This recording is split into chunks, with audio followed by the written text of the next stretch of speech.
certainly didn't know that one day I would meet a man in prison and he would become my husband. Where is he? There he is. I had to get my phone charger. But more of that. So, this organization that had placed the ad looking for a person of Jewish background and culture to work with Jewish criminal offenders was started in 1921 by Rabbi Edgar Magnin, who was a big rabbi in the Reform movement here. And he started this with a social worker, a man by the name of Lou Ziskin, because when Jewish people would get arrested or end up in state mental hospitals, there was never a full-time Jewish chaplain because there were never enough Jews to warrant that. So there would be a Protestant chaplain, there would be a Catholic chaplain, but there was never a Jewish chaplain. So they started this little organization that went out and found Jewish people all up and down the state of California and county, state, and federal institutions. And it was mitzvah work. They would visit people and see if they had money on their books and if they needed their family contacted and if their glasses broke, and try to help them when they were released, because there were no reentry services at the time.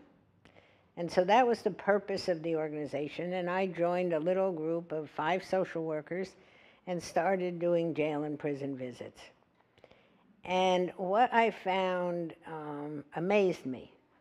I didn't find Bugsy Siegel and Meyer Lansky, you know. I found nice Jewish boys and girls and men and women and grandparents even, who for some reason had lost control of their lives, and mostly they were addicted to something or somebody, and they crossed what's a very imaginary line between being a regular citizen and a felon.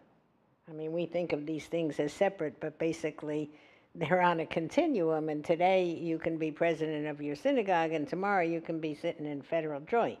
That's how it goes. And that was shocking to me.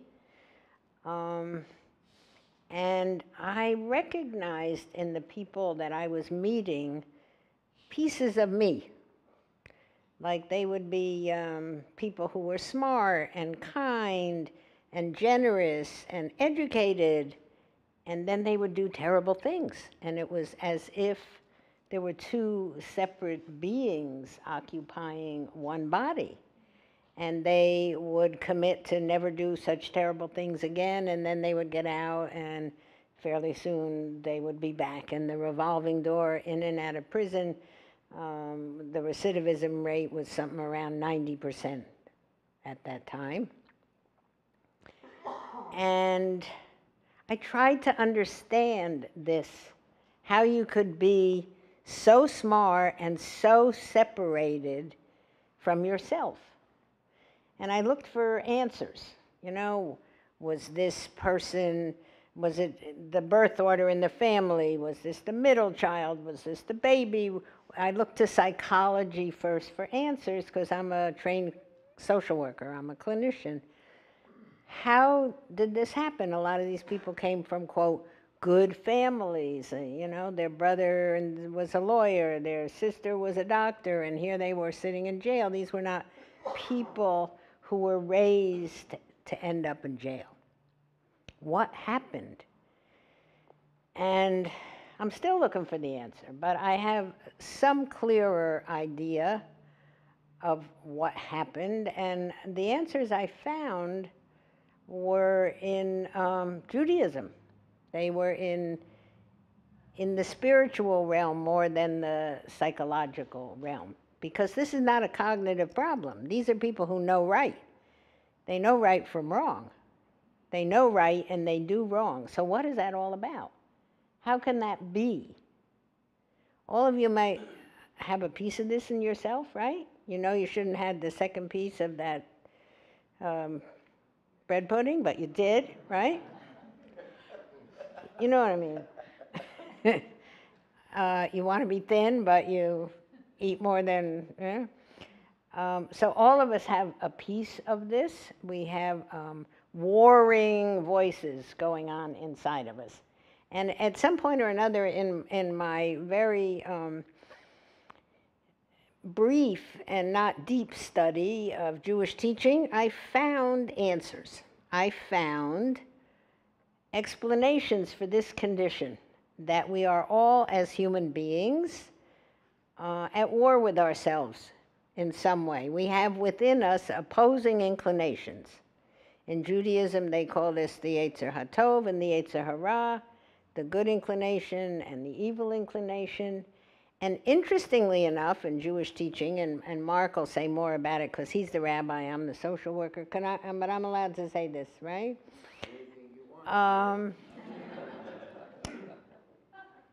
Happy wife, happy life, can I say? That this is how we are designed as humans. This is not a mistake. This is how it's supposed to be. And our job as humans is to learn to integrate those voices, not to get rid of one and try to be perfect. And that seems to be the condition that underlies addictive behavior. Addicts are either or, black and white thinkers. Either I'm going to be 100%, and if I can't be 100%, screw it, I'll be nothing. And they alternate between extremes rather than integrating extremes. Does this fit with what you've seen? So the job of being a human is to learn to integrate the parts of ourself, and that is the purpose of a spiritual program. And because we were working primarily with Jewish people, we looked to Judaism for the answers of how you integrate, how you become a whole human being, how you have impulses and thoughts and desires that are in conflict with one another, and how you accept those parts of yourself and learn to do the right action no matter what you feel. That's basically our message here. Do the right thing no matter what you feel, and it doesn't mean that you have to be ashamed of having dark and negative thoughts, because people do. They are not evil or sinful, and we have free will. That's the basic teaching. And free will says these impulses to do the wrong thing, and I can make a decision to do the right thing. It basically boils down to that. And in studying the 12-step program, because I struggle myself with food, and I found Overeaters Anonymous, which is a 12-step program, and I saw that the 12 steps related to what I was learning about Judaism, that it fit really nicely, that the ideas were the same. And they're also the same ideas that you find in psychotherapy. They just have different languages. They're all the same. And the message is to integrate oneself, to integrate the opposing parts of yourself. And it's an ongoing job. It's lifelong. It's never fixed, you know? And I think for a lot of us, we got the wrong message. And I see it happen here. People come into recovery and they think, oh, well, that other part of me, that bad part, that's gone. I'm good now. And that's a mistake because it isn't gone, and it's never going to be gone. And I have to get to know it. Keep your friends close and your enemies closer. I have to be in touch with that voice. And I have to not be ashamed of that part of myself. I have to own it. I have to integrate it. And I have to not let it control me. And that takes practice. That takes daily practice. That's why the 12 steps, why religions have a daily practice of things that you have to do to keep you in touch with yourself. and to keep you integrated. So, after about 2 years of going to the jails and seeing people recidivate at an alarming rate, it occurred to me that I should start a place where people could come when they got out. And that I had learned enough to know about Teshuvah, that's the name of this place, Beit Teshuvah, the house of return or repentance, and I would call it Beit Teshuvah, and people would come and they would learn how to change their lives. I got a small grant from the federal government, from FEMA, the Federal Emergency Management Act, 1985, Mark? 4, 6, 86. And bought this old house in downtown LA and opened the doors. And I had no money for staff or overhead or, operations, so I moved in. I was single at the time, and my child had gone off to college. And so I said, all right, well, I'll be the staff. And so that's how it was. And I moved in, and people started coming. And the first week, they stole all my jewelry. And then I learned what an addict is. That's a person who steals your jewelry, then they help you look for it, So I didn't quit. I don't know why I didn't quit, but I didn't. I stuck with it. And now it's 30 years later, and we have a staff of 100. And the original budget was $50,000 a year, and now it's $9.5 million a year. $9 million. And somewhere, I think in the second year, I got a call from the rabbi at Chino State Prison, Rabbi Mel Silverman, and he said, my congregation, every prison has a Jewish congregation, by the way, right? My congregation heard that you started this place, and they think you probably don't know what you're doing, and so they would like you to come, and they would like you to hear what they need when they get out. So I went, and Mark, this man here, was the rabbi's inmate clerk, the head of the inmates, and he was their spokesperson.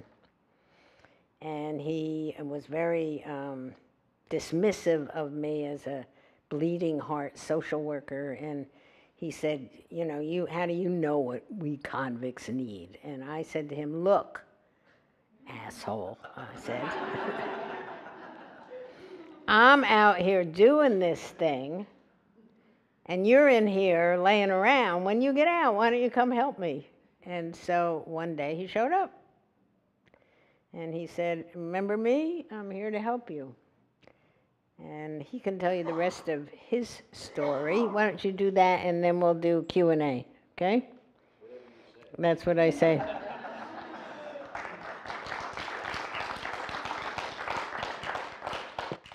want to sit? No. So this defensive,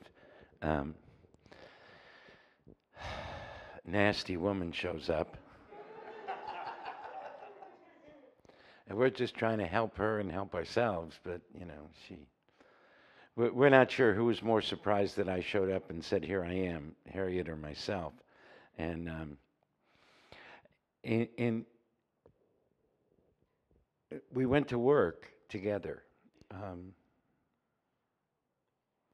And we had a lot of conversations about how Judaism fits in, because my recovery is... I'm an alcoholic and criminal in recovery. And my recovery started with Judaism, not with AA. My brother's a rabbi. He's been a rabbi for, I think it's 40 years now, 39 or 40. I went to his ordination, but I was drunk, so I don't remember what year it was. And I told him, I said, send me a Hertz Chumash and a Silverman prayer book, because we were raised as conservative Jews. My brother's a Reform rabbi. He sent me a Plaut Torah and a Gates of Prayer. which is from the Reform movement.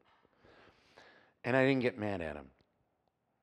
I just actually said thank you. And I started studying and I started praying. I learned how to daven when I was 14 years old after my father died. I learned from the old men who'd come from Europe. And they taught me the sweetness of it.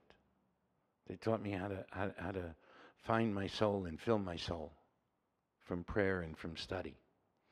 And it's a gift that they gave me. And if I hadn't had this trauma and tragedy of my father dying, I never would have gotten that gift. So I'm always grateful. The person that I remember the most was the old man Jacobs. He walked on 2 canes, had hearing aids in both of his ears. He wore the same brown suit every day.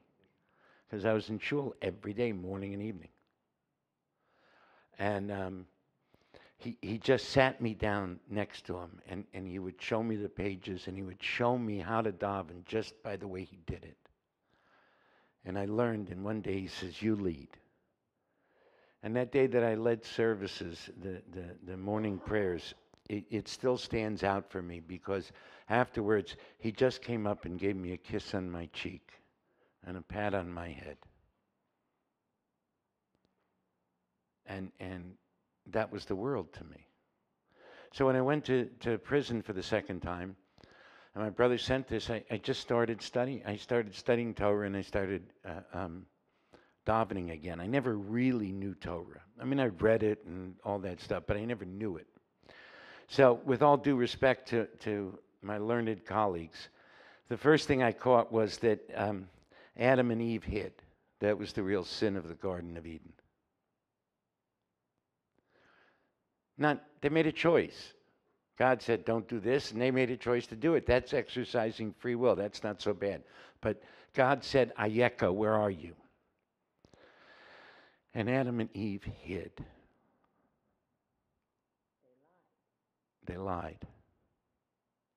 And what happened, in any time we hide, we lie. And I saw in myself how many times people had said, Ayeka, where are you? And how much I had hid. And I cried. I cried standing there, sitting there in my bunk in a prison. And I just started to cry.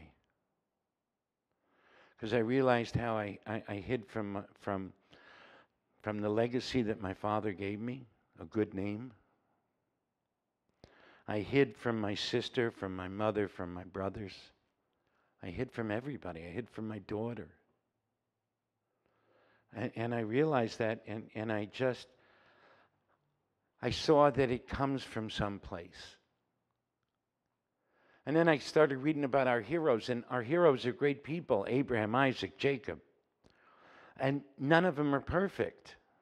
I mean, at the risk of getting some people upset, Abraham sold mom twice, threw one kid out, almost killed the other son, and we call him Pops, Avram Avinu. And he's a great man. But I realized that Abraham's greatness was not interpersonal. That the trauma of him being raised with idols and having to split from his own father, because his father was an idol maker, according to the Midrash, he didn't learn that real interpersonal stuff. I think so. I think he had attachment issues, yeah. So I started to see myself in every one of the chapters of the Torah. I see myself in every character in the Bible. And as I'm doing it, and I'm studying, and I'm talking with Mel Silverman, Rabbi Silverman, and we're going at it. And one time I asked him a question. It's from Parshat Vayishlach. I said, who saw God face to face? He says Moses. Everybody says Moses saw God face to face, right? Right? Yaakov. Moses saw God face to face. I said, who else? He said, nobody. I said, well, this week's Parsha says Jacob did. And he looked at me and he said, I read the Parsha. I didn't catch that. That day, he spent the entire day looking at commentaries, talking to people, calling everybody he knew. Orthodox, conservative, reform. He was just going nuts over it. And we were laughing about it. And he said Moses was the only prophet that saw God face to face. I said, okay, now I get it. But that kind of relationship with the text for me gave me hope that I could change, because Jacob, he sort of conned his brother and lied to his father. Not sort of, he did. And I knew that guy, because I conned everybody and I lied to everybody. That was part of the hiding. And when I saw that he could make tshuva, that he could have rapprochement with his brother, it gave me hope. And I said, you know what? I can change too. And when I read about Judah, and I saw that Judah, in a place where Judah could have just said, no, keep Benjamin too, he stood up to Joseph and he said, you can't do this. So he had a complete tshuva, where he was in the same place that he was with his brother Joseph, and instead of saying sell him or give him or hell with it, he said no. He stood up. And I realized it was possible for me to do that as well. So in these 26 plus years of sobriety and working here, what I've learned is that all of us have to cry. All of us have to cry when we see ourselves as hiding, when we see those parts, when we come face to face with our total being. When we give up the lies and we give up the cons and everything else that have kept us alive. They worked for a while. But that's not just the addicts, it's also the families. And that's pain that can't be medicated, because it's the pain of truth. And how do I know what truth is? I talk about the difference between honesty and truth. Honesty is what I feel, what I think, what I see. And that comes with a narrow vision, because up until about 6 months ago, I wore glasses for 59 years, so my eyesight wasn't always that good. It comes with the biases that I have. So the truth is, I don't understand Christianity. Okay? I don't. Because it's not my world. Doesn't make it right, wrong, good, bad. It's just not my world. So I have my biases with the things that I know, and then the lies I tell myself. All of us tell ourselves lies. Here's the first lie that I learned. I learned it from Ernest Becker, a book called Denial of Death. I get up every morning and I deny that today's going to be my last day. Because if I thought that today was the last day on earth, I'd either do something so crazy that I'd kill myself or get killed, or I'd just lay in bed and say, why bother? So that's honesty. Truth happens because we say in Hebrew, Adonai Emet, God is truth. God is everything. That means that on my own, I can't get to truth. I can only get to honesty. And with you and with all of us discussing it and with all of us being real and unafraid, we can find the truth and the solution to all of the problems that we face, all of the challenges we face. I don't even call them problems anymore. They're challenges. They're ways for us to learn how to live well. And that's what we do here all the time. That's what it's all about. Of course, as Harriet said, the foundation is tshuva. Tomorrow you'll see what a tshuva group is here. Again, from the tradition. You're supposed to do tshuva one day before you die. And since none of us know the day of our death, we should do tshuva every day. And anybody who says, I have nothing to do tshuva for, I've made no mistakes, run away from them. And I'll tell you why I suggest you run away from them. Because my wife disagrees. The only perfect entity that we know about is God. Harriet's not so sure God's perfect, but that's a different story. God wrestles with God. That's true. However, anybody who says they don't have to do tshuva, that they were perfect that day, they're saying that they're God. And I have to tell you, I don't want to live in a world where any of you are God. No offense. But I like the Kadosh Baruch Hu being God and us being human. And that's what we help people learn to live with, their humanness. And most of all, we help them to be human. And hopefully this weekend, we're going to help all of you to be more human. All the families. Because that's our real goal. It is to make human, to help people be human, as Rabbi Abraham Joshua Heschel says. A couple of quotes that I love of his.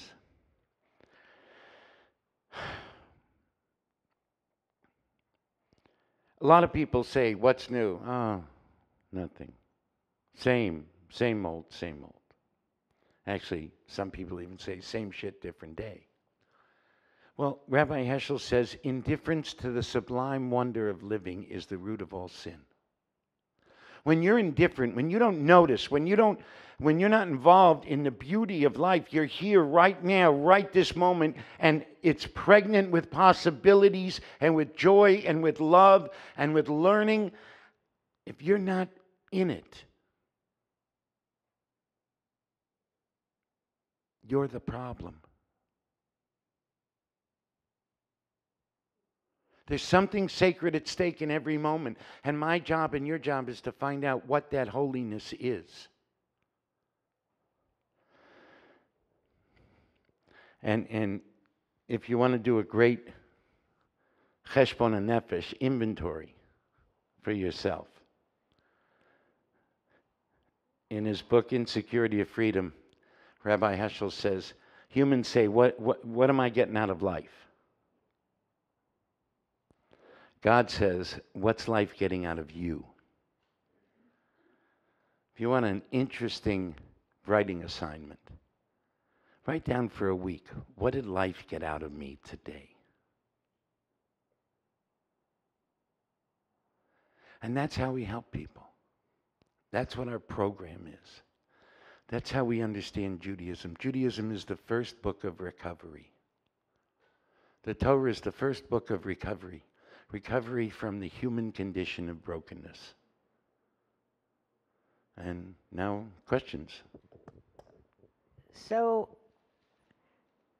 a few years ago, it occurred to us that when people get clean and sober or abstinent, there's a big empty space left that they have been filling with their addiction. And that void needs to be filled with something else, which is part of the spiritual program. And we changed our tagline from helping addicts get whatever we used to say, reunite with themselves and their family, to recover your passion, discover your purpose. That void has to be filled with a sense of meaning and purpose, because otherwise it's almost impossible for people to stay sober. Because a big part of the addictive mindset is what's the point, why bother? It's not seeing something sacred at stake in every event. It's not realizing the sublime wonder of living. It's the fuck it place, as they say. And so we started an internship program and an externship program helping people find jobs.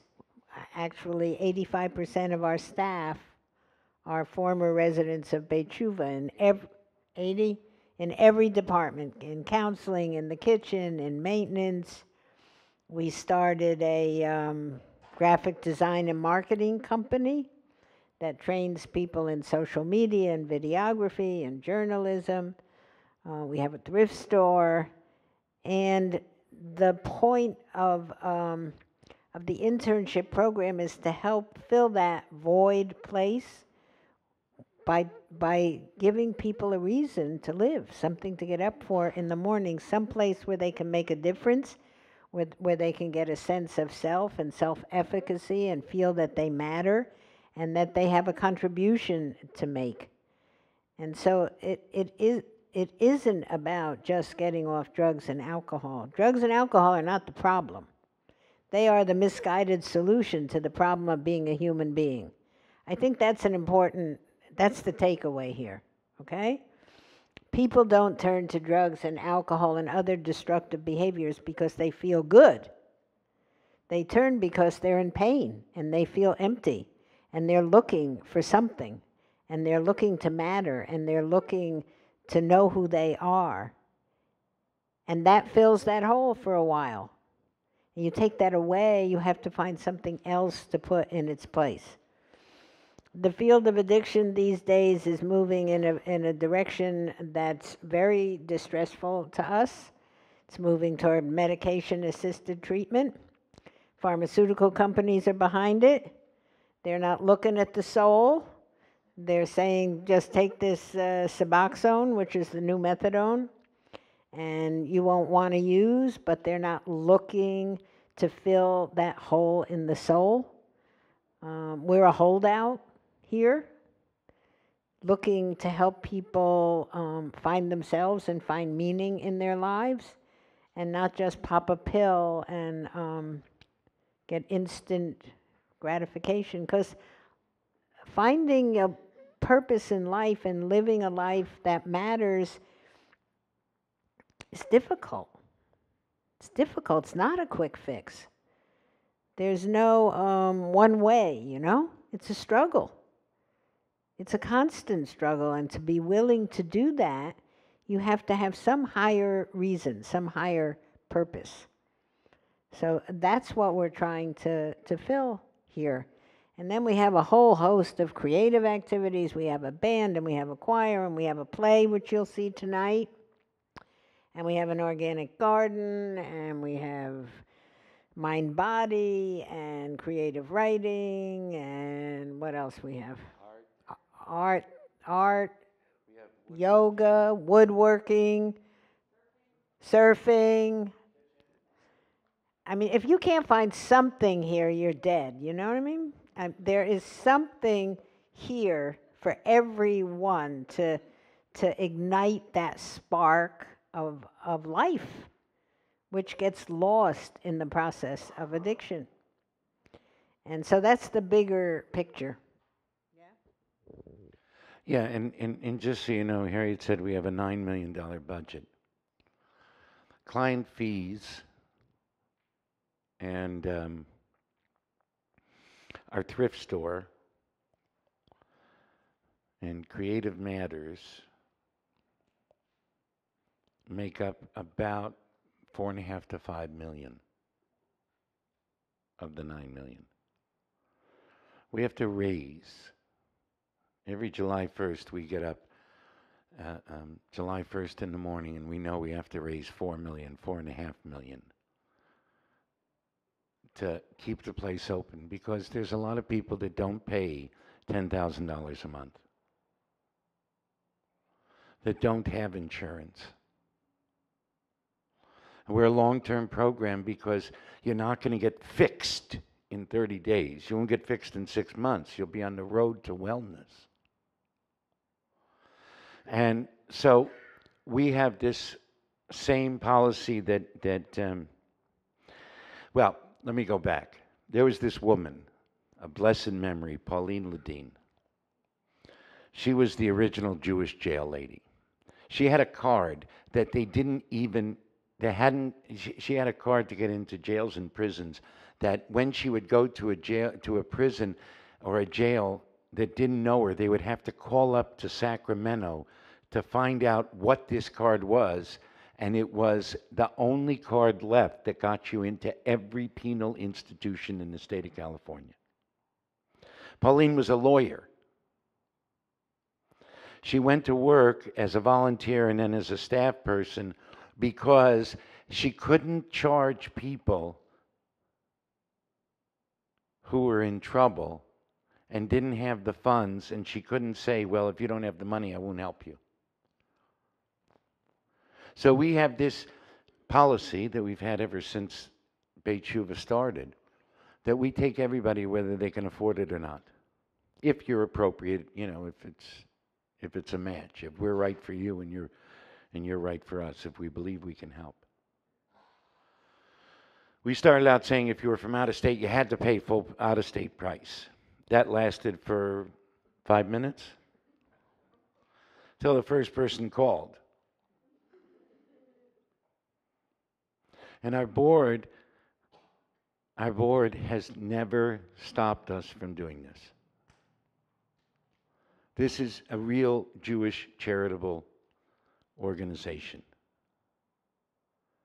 And in our commitment, and the commitment of the people that come after us, is to never change that part of it. So I don't know how you're going to respond to this, but last Friday night we had our first ever Kids Shabbat. About 50 people showed up. Many of them had met and procreated here at Beit Shuvah. We got Jews marrying Jews here. So that may horrify you, that may make you feel good, but I would say half of the people in that room were Beit Shuvah couples. Now, you're not supposed to have relationships in recovery, in early recovery. Everybody knows that. I know that too. But didn't stop you. No. But try and stop that when you have men and women together in early recovery, please. So either you're going to be upfront about it, or people are going to be screwing in the broom closet. So at some point or another, it occurred to us that we could use relationship as a learning opportunity, because relationships are a learned skill. You don't know how to do them without some kind of practice. And so we tried to surface that and work with it rather than have it be in hiding. And that's led to some pretty terrific marriages, actually. And now there were all these kids. And I thought, it made me very happy, actually. I thought, well, maybe this next generation can get it right from the beginning. You know, they won't have to go through all of what their parents had to go through and their grandparents. And they can learn how to live starting out right, and they can learn how to have a spiritual life that makes sense to them, and they can learn recovery tools from their parents. And it made me cry to see that whole room full of kids. And Mark had always said he would, over my dead body, taught Shabbat, he said, over my dead body, and here we were. So I must say Beit Shuvah's had more Jewish marriages than J-Date, so. Questions? Comments? Adam, did we leave something out that you wanted us to talk about?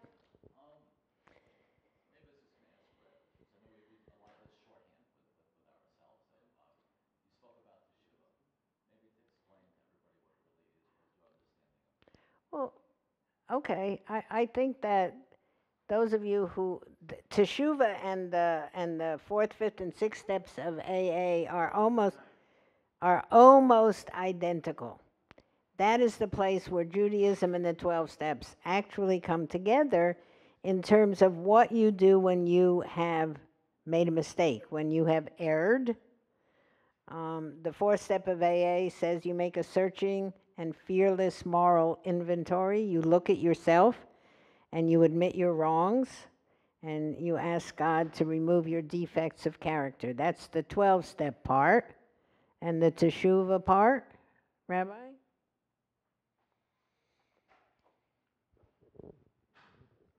Well, you have to do a cheshbon and nefesh, so you have to do an accounting of your soul.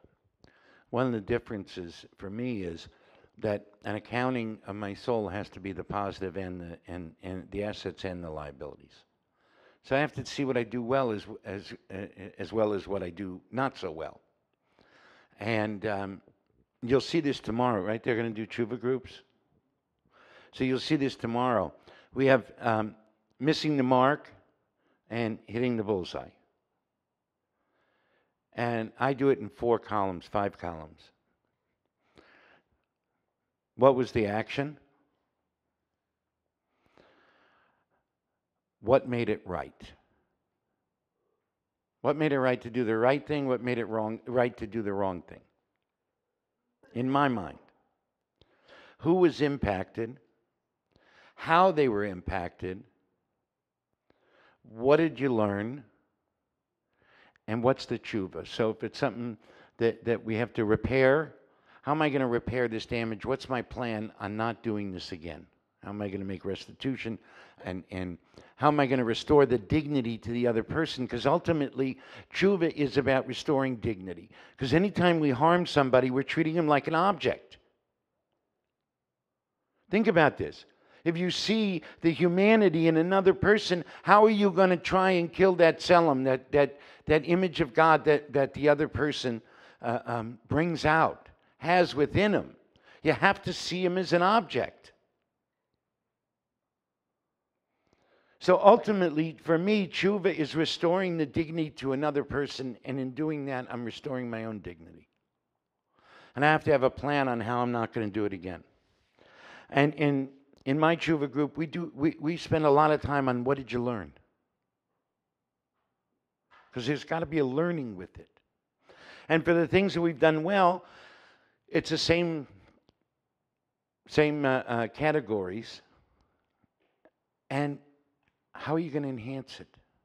How are you going to grow this good action, this good trait that you're? Because it's an exercise. Everything is you have to exercise. So Rabbi Dean Steinsaltz says that no trait is good or bad. How we use them determines what they are. So if you use it, every trait in proper measure, it's all good. If you use it out of proper measure, too much or too little, it's not good. So that's how we do it. So it goes from the fearless and searching moral inventory all the way through the 9th step, which is made amends. But the amends have to come with more than I'm sorry. I'm sorry doesn't do it. I have to know how I hurt you. I have to restore the dignity. And I have to have a plan on how not to do it again. Because otherwise, it's just getting the heat off. How many of you have ever said, I'm sorry, and then did the same thing again? That's why tshuva is so powerful. Because you have a plan now and a commitment. And you make it with the other person as well. So, quick story. I did tshuva with my brother when I got out of the joint in '88, and actually it was '89 when I saw him. Oh, I'll say that. Can I finish this part of the story? Whatever you say, dear. Okay. So I told him, I says, here's how, I went so far as to tell him, here's how you'll know if I'm lying. Must have been 7 years later. He called me up, we were talking about something, and he asked me a question, and I lied to him. And I got off the phone right away. I called him right back. He was calling me at the same time. I answered the phone, and together, I said, I lied. He said, you lied, and we started to laugh. That's how powerful the tshuva is, that I told him how to spot the lie. So what happened was in 1996, I graduated. I finished my undergraduate degree in 1995. I started in 1969. 26 years, and I have an IQ of, like 140 or something, 50. I don't know. My mother told me I tested really high. 26 years to do a 4-year course. Brilliant. So then, what am I going to do? Because the BA is not good enough.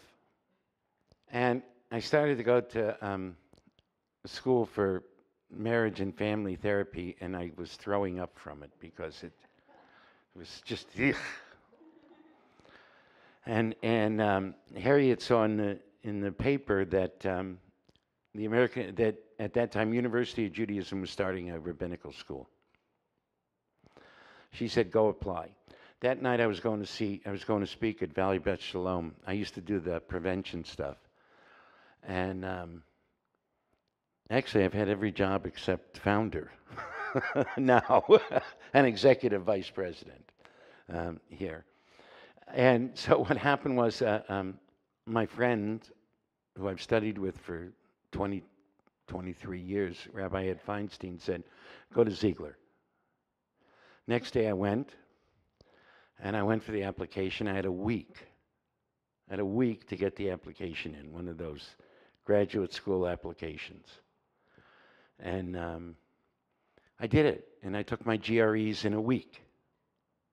And I scored in the 92nd percentile on 2 of the 3, and the other one was 88 percentile. And there were people who were studying for these GREs for months and months and months. I did better than all of them. They hated me. They just did. And so I went to school, went 4 years in rabbinic school, and I passed. I was ordained. The sweatshirt you see here, the Holy Thief, this was a present from my daughter. We're now selling them. But it was because that's what Ed Feinstein called me at my rabbinic school ordination. He presented me, and it was really a powerful thing. He was supposed to talk for 2 minutes. He took 10. They've never let rabbis present in that way to speak at the ordination since. So I was the cause of much trouble. And at the ordination, when my name was announced, people were standing up, they were whistling, they were screaming. The dean says, "Well, we certainly know who your people are, don't we?" I said, "Yeah, ain't it great?" So I'm like this maverick. You can't put me in a box. And I still study with Ed, and we still go at it, Ed and I. But that's really what tshuva is. Tshuva is about letting yourself be known. It's about being unafraid to say I'm wrong. In fact, it's about knowing that if I don't, I'm dying. And my brother made tshuva to me. In my book, The Holy Thief, he talks about it. He realized that he knew he should stop. He should have cut me off. And he couldn't, because it helped him. He got a reward from it. So all of us who help the addicts, there's something that we're getting to. And that's something that we have to face, which is also that's what tshuva is. It's about facing those parts of ourselves that we don't want to. And in doing it, you get a great life. I mean, it's 26 and a half years later, and it certainly is beyond my wildest dreams. And 30 years later, there's no way you could have figured this out. And the interesting thing is that our board, they're tough. I mean, I fight with them plenty, just like you fight with any board. And every one of them, whenever anybody asks them, why are you involved there, they say the same thing. Because it lifts my soul up. They are all sure that they get much more than they give. And we're just blessed. I mean, we really are. We're blessed, and we try hard to be a blessing. Any questions?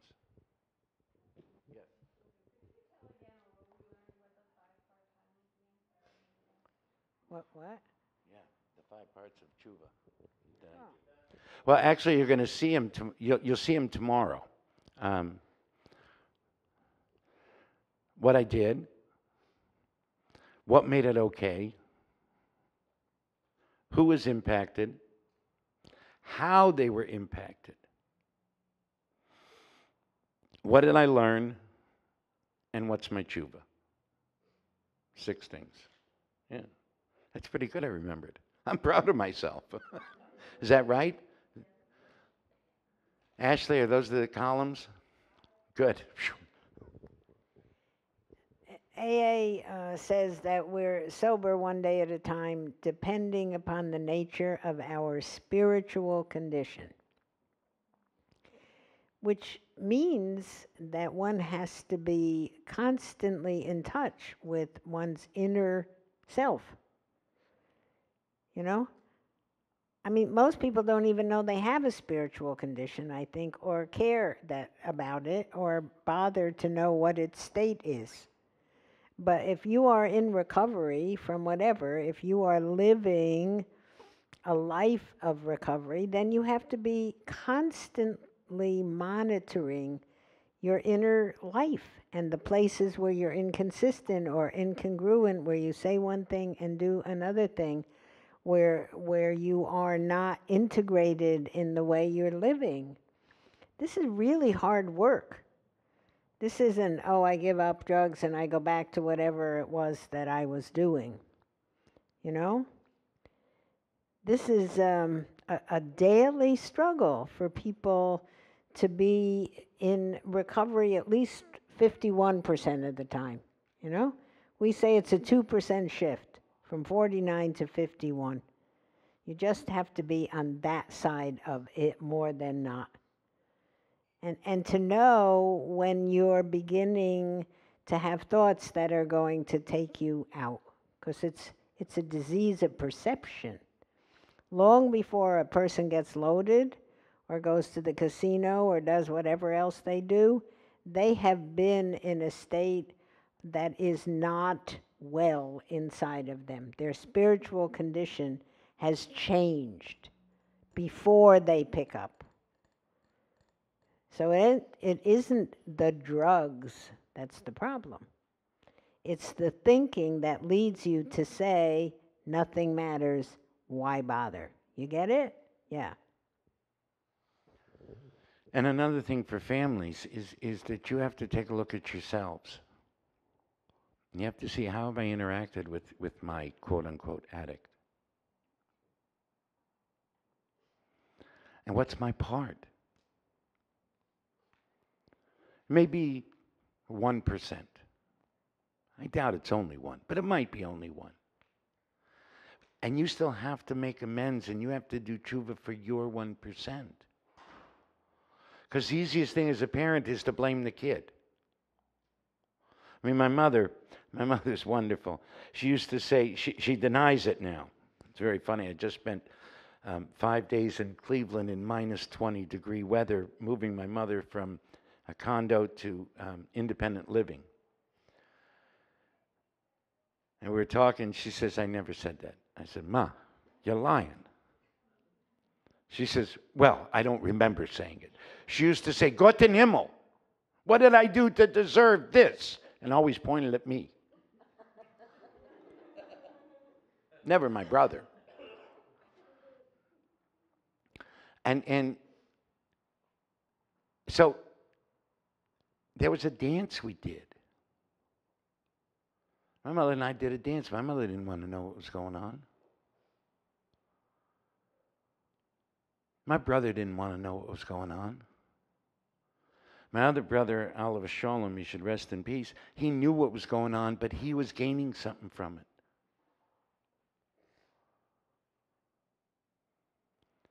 So there's a lot of collusion. And hopefully this weekend will start you guys seeing your part in the collusion as well. And get some healing. Because otherwise it's not a real cheshbon nefesh. It can't be a real tshuva. And I will tell you that my brother and I talk. So here, my brother used to wake up once or twice a week from a nightmare at like 2 o'clock in the morning or something. He would have this reoccurring nightmare that he had to come out to California to identify and take my body back to Cleveland. Because he had no idea where I was, what I was doing. I talk to my brother 4 to 5 times a week. So my brother never has to wonder where I'm at. That's part of the ongoing tshuva that I live with him. My daughter, who I abandoned for the first 8 years of her life, 6.5 of them, I was in jail or prison. And the other 2.5, I was drunk. Every day I talk to her or text her. I promised her 26 years ago for the second time that I would never move.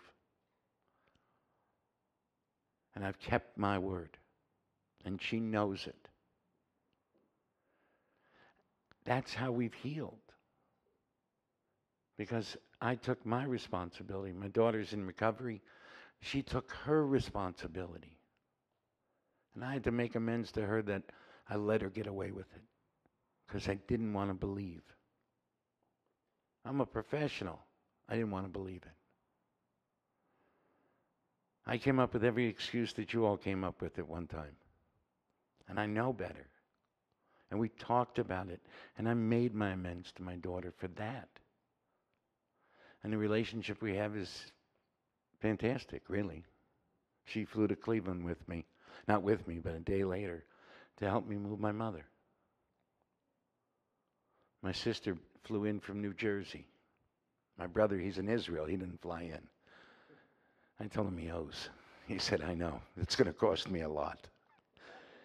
And we could laugh about it. We're the family that we always wanted to have now. And it really began with my tshuva, which was appropriate because I broke it up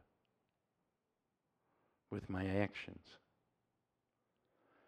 So that's what I'm hoping this happens this weekend too, for the families, that you do this cheshbon, that you take a look at yourselves.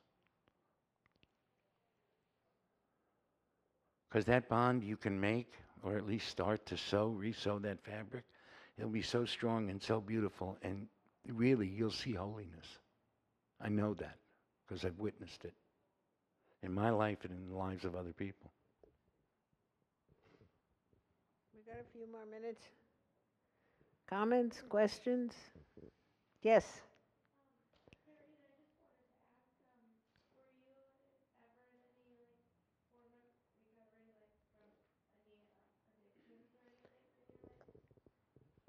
Well, I use drugs very sensibly, but I'm in recovery from all kinds of other things that I had a lot of trouble with. And I think that part of the message is that we're all in recovery from the human condition, you know. My despair manifested itself in compulsive overeating and lousy relationships and a lot of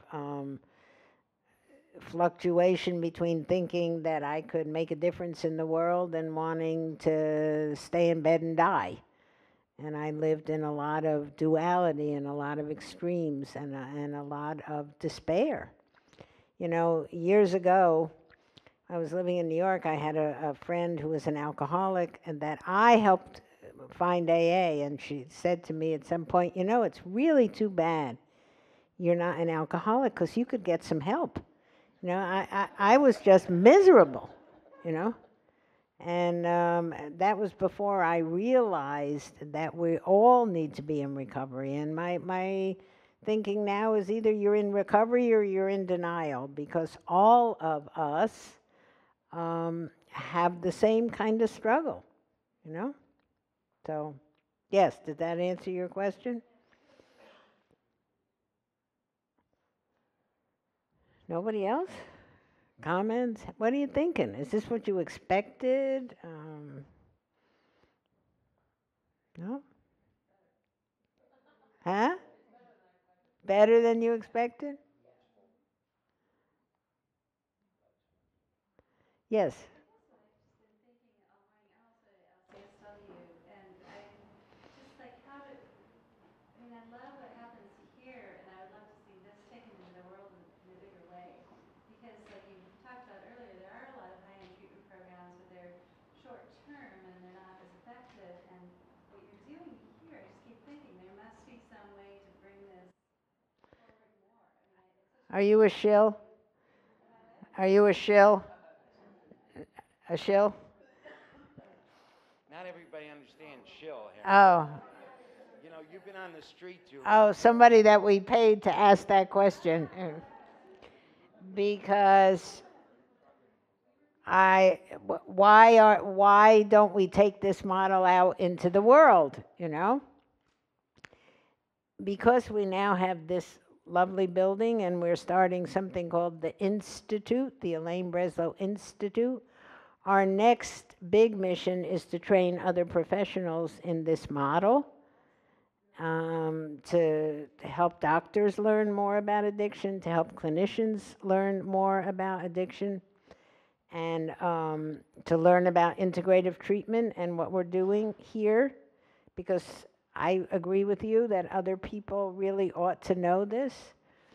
And we're working on something now that excites me a lot, because we're seeing so many young people from affluent homes who are ending up in places like this.